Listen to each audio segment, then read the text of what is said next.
అనంతపురం జిల్లా కణకెల్లి మండలం తుంబిగరూరు గ్రామంలో వైసీపీ నేతల క్రూరత్వానికి ఒడిగట్టారు. ఇటీవల జరిగిన సార్వత్రిక ఎన్నికల్లో వైసీపీకి ఓటు వేయలేదన్న కారణంగా గ్రామస్తులను చంపే ప్రయత్నం చేశారు. తాగునీటి ట్యాంకులో పురుగుల మందులు కలిపిన వైసీపీ నేతలు. గ్రామ సర్పంచ్ వైసీపీ నేత ఫణీంద్ర ప్రోద్బలంతోనే త్రాగునీటి ట్యాంకులో పురుగుల మందు కలిపారంటూ గ్రామస్తులు ఆరోపిస్తున్నారు. తాగునీటిని పట్టుకునేందుకు వెళ్లిన గ్రామస్తులకు విషపు కంపు వాసన వెదజల్లడంతో గుర్తించిన గ్రామస్తులు అప్రమత్తం కావడంతో పెను ప్రమాదం తప్పింది. ఈ విషయంపై గ్రామస్తులు పోలీసులకు సమాచారం అందించారు.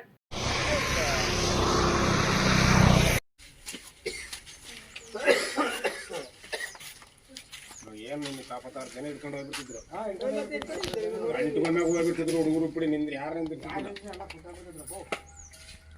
ಅದು ಯಾಕೆ ನಿನ್ನಂತ ದೊಡ್ಡ ಡ್ರಮ್